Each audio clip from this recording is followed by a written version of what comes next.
Hello friends, this is Divya. Welcome back to the channel once again. I hope आप सब लोग happy होंगे, healthy होंगे। एज वी ऑल नो कि Makar Sankranti 14th of Jain को आने वाली है।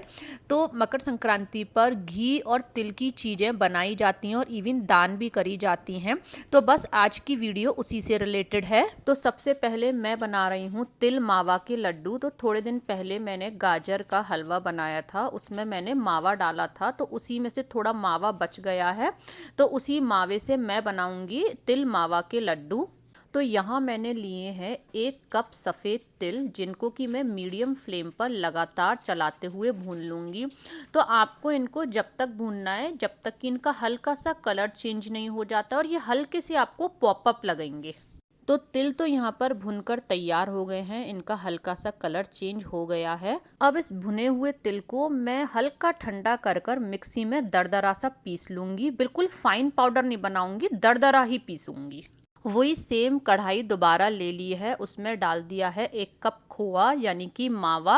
और अब मैं इसमें डालूंगी 2 चम्मच घी। घी डालना इसमें टोटली ऑप्शनल है, लेकिन अगर आप इसमें घी डालेंगे तो लड्डू का टेस्ट भी बढ़ेगा और बाइंडिंग भी बहुत ही आराम से हो जाएगी। तो यहाँ मैंने डाल दिया है 2 चम्मच के आसपास घी।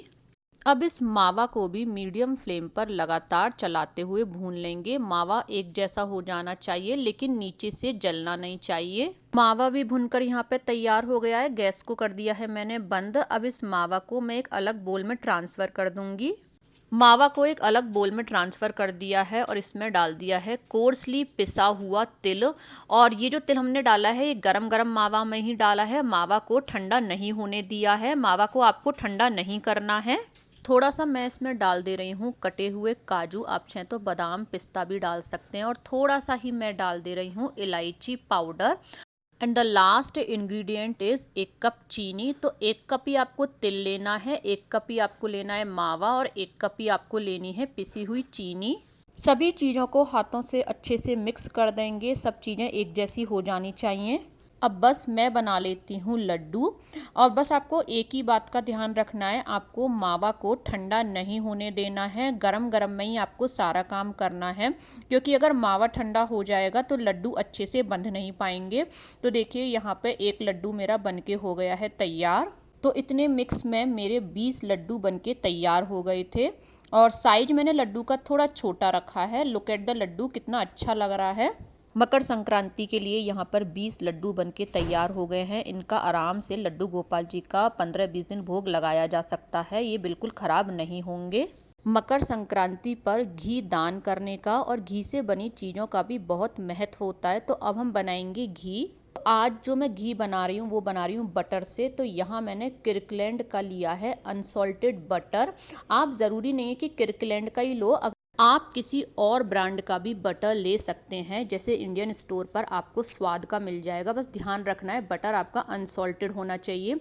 और ये जो बटर है किर्कलैंड का, ये कॉस्को में बहुत आराम से मिल जाता है। और एक बॉक्स के अंदर आपको 4 ब्रिक्स मिलेंगी। तो इस तरीके से आपको एक बॉक्स में 4 ब्रिक्स मिलेंगी। तो आज मैं 8 ब्रिक्स का घी निकालूंगी। यहाँ पर लिया है एक पैन और फ्लेम को कर रखा है मीडियम फ्लेम पर। इसमें 8 ब्रिक्स डाल दी हैं। बीच बीच में चलाते हुए इन ब्रिक्स को हमको मीडियम फ्लेम पर मेल्ट करना है।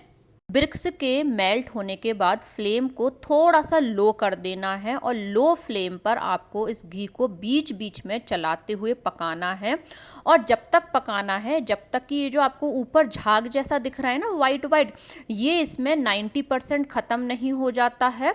और ये जो आपको इसका येलो कलर दिख रहा है ये एकदम ट्रांसपेरेंट नहीं हो जाता है।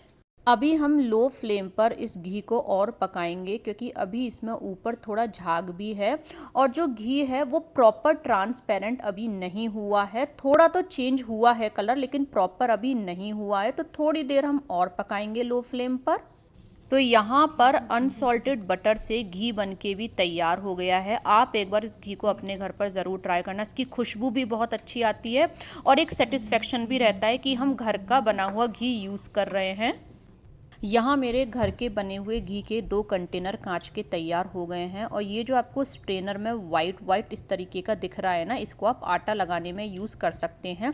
अब इस घी को मैं कम्प्लीटली ठंडा होने दूंगी। उसके बाद इसका लिड लगा के इसको स्टोर कर दूंगी। तो गाइज़ अब टाइम हो गया है रात 11 बजे का। आज थोड़ा सा लेट हो गया सोने में, क्योंकि लड्डू भी बनाए, घी भी बनाया और साथ में किचन भी वाइंड अप करी। बस हाफ एन आवर के आसपास मैं अपनी दर्शन शास्त्र का जो एक दो पेजेस हैं उनको कंप्लीट करूंगी। तो आज बस आप लोगों से एक छोटी सी बात शेयर करनी है, जो कि मैं अपने दर्शन शास्त्र में से पढ़ती रहती हूँ और अपनी डायरी में भी लिखती रहती हूँ। तो वो बात ये है कि यदि वन में जाने से भगवान मिलते हैं तो सबसे पहले भगवान शेर को मिलने चाहिए, या फिर गीदड़ को मिलने चाहिए, या फिर अन्य किसी जानवर को मिलने चाहिए। क्योंकि जो जानवर है उनका तो जन्म ही वन में होता है, राइट। लेकिन ऐसा तो बिल्कुल भी नहीं है। तो अब प्रश्न ये आता है कि भगवान कहाँ मिलेंगे और किसे मिलेंगे।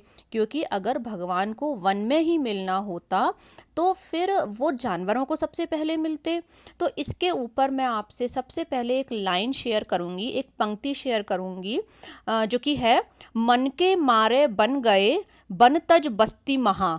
अर्थात मन की खटपट नहीं मिटेगी तो वन में जाने से भी कोई फ़ायदा नहीं है। तो बस कहने का मतलब यही है कि अगर मन में पूजा करने की इच्छा है, या भगवान को पाने की इच्छा है, या कुछ हमें अच्छा काम करने की इच्छा है, तो बस वो बात हमारे मन में होनी चाहिए। फिर इस चीज़ से फ़र्क नहीं पड़ता है कि हम अपने घर में हैं या वन में हैं।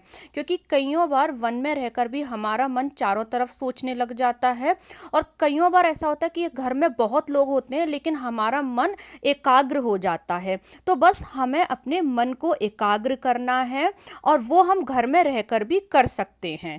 घी मेरा जम गया है, इसकी लिड में लगा देती हूँ, और इस व्लॉग को मैं यहीं पर करती हूँ एंड। व्लॉग अच्छा लगा हो तो लाइक करें, फ्रेंड्स फैमिली के साथ शेयर करें, चैनल को सब्सक्राइब करें, become a part of our family. Thank you.